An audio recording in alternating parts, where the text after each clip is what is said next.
A European minister cannot sleep at night. And the terrifying part is not insomnia itself, but the classified reality behind it. A reality so severe, so system-shaking, that even a man surrounded by the most advanced intelligence networks on Earth finds no peace when his head touches the pillow. And the question that should instantly grip you is this: what kind of information is powerful enough to break someone at that level? Because this is not just another politician chasing headlines or exaggerating risk for attention. This is someone sitting inside secure rooms flooded with real-time satellite data, war simulations, nuclear risk models, and economic collapse projections. And when someone like that publicly admits fear, it is not emotion. It is a warning signal that something much bigger is already in motion beneath the surface. And here's the open loop you cannot ignore. What he knows is not being fully said out loud, and what remains hidden may already be shaping decisions that will affect millions of lives before the public even realizes what is happening. Welcome to a reality where global conflict is no longer a distant headline, but a tightening web of decisions, alliances, and pressures that are converging toward a point that no one can easily reverse once crossed. Let's slow down for a second and ask the only question that truly matters. What exactly does he know that you don't? And why is it serious enough to disrupt the mental stability of someone trained to handle the worst-case scenarios imaginable? Because to understand the fear, you have to understand the buildup, and this story did not begin yesterday or last week. It has been unfolding quietly for years, through proxy wars, sanctions, covert operations, cyber interference, and controlled escalations that were designed to stay below the threshold of global panic, until now.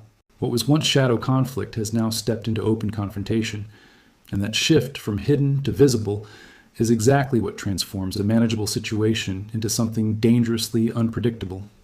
Israel's campaign, backed by American intelligence and logistics, was initially framed as controlled and limited, almost like a surgical strike meant to send a message without triggering a wider war. But that narrative collapsed the moment Iran responded in ways that were calculated, precise, and deeply impactful. When Iran struck critical infrastructure like the Haifa oil refinery, it sent a signal that this was not symbolic retaliation. This was strategic escalation, and suddenly the entire framework of limited conflict began to fall apart in real time. And here's where the tension rises even further, because when controlled escalation turns into open exchange, military planners stop asking how to win and start asking how far this could go if no one backs down. Inside European defense circles, the conversation shifted instantly from containment to consequence, from strategy to survival. And that is the exact moment when fear begins to replace confidence at the highest levels. Now comes the part that most people are not being told clearly. History shows that when powerful nations feel cornered, they do not quietly accept defeat.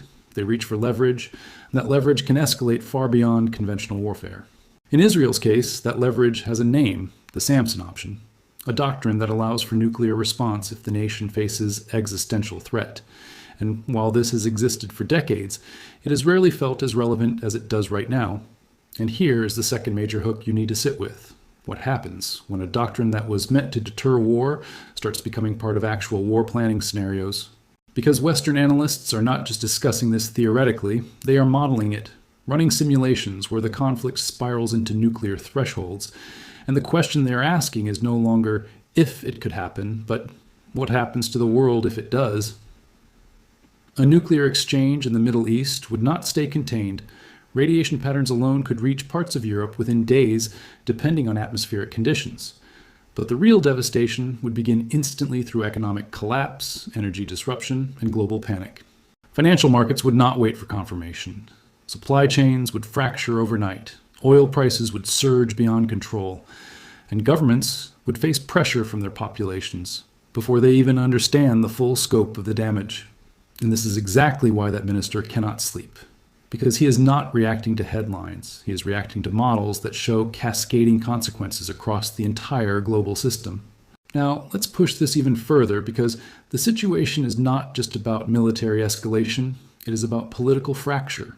And one of the clearest signs of that fracture came from Spain. Spain made a move that shocked analysts. It restricted American military operations from its territory, signaling a refusal to be fully involved in a conflict it does not see as its own. That might sound like a political disagreement on the surface, but structurally it is something much deeper. It is a crack forming inside NATO alignment, And cracks in alliances are often more dangerous than external threats.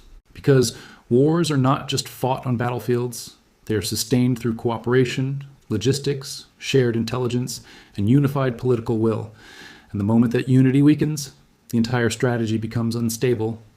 Imagine a scenario where more European nations quietly begin stepping back, not publicly, not dramatically, but operationally, reducing support, limiting access, hesitating in decisions, and slowly reshaping the coalition from within.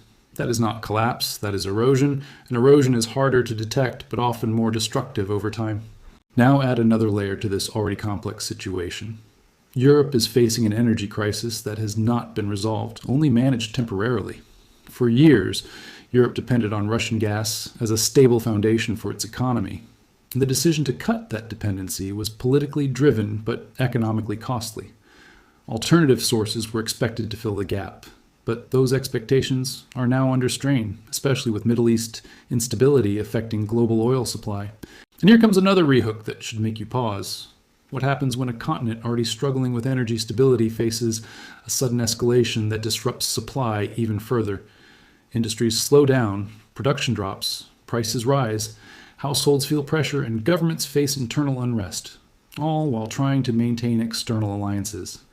This creates a dilemma with no easy answer. Continue supporting allies and absorb economic pain, or quietly shift strategy to stabilize domestic conditions. And behind closed doors, those conversations are already happening, even if they are never publicly confirmed.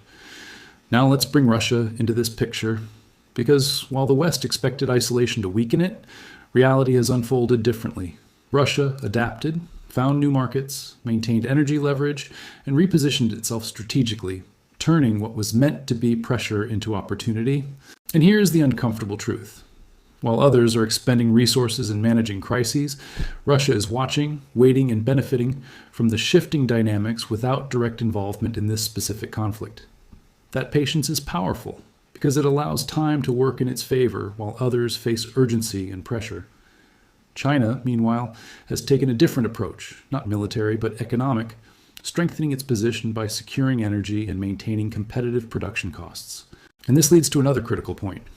The global balance is not just shifting through war, it is shifting through economics. And those shifts often last longer than any battlefield outcome. Now, step back and look at the full picture. Multiple powers, different strategies, overlapping interests, and a system under pressure from every direction at the same time.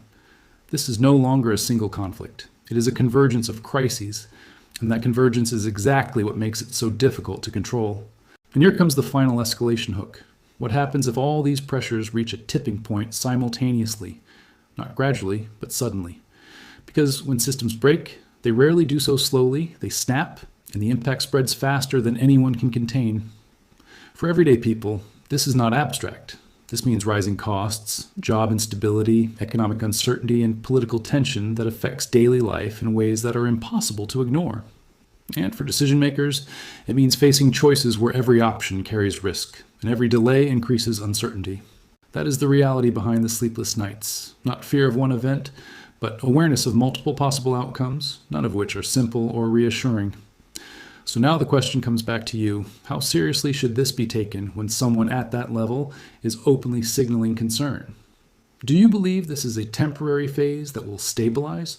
Or are we entering a period where global systems are being reshaped in ways we are only beginning to understand? And more importantly, do you think alliances will hold under pressure? Or will economic realities force countries to make unexpected decisions? Drop your thoughts in the comments, because this conversation is bigger than any single headline, and your perspective matters more than you think. If this made you think differently, make sure to like this video, share it with others who need to see the bigger picture, and subscribe to Market Mindset so you never miss what's really happening behind the scenes.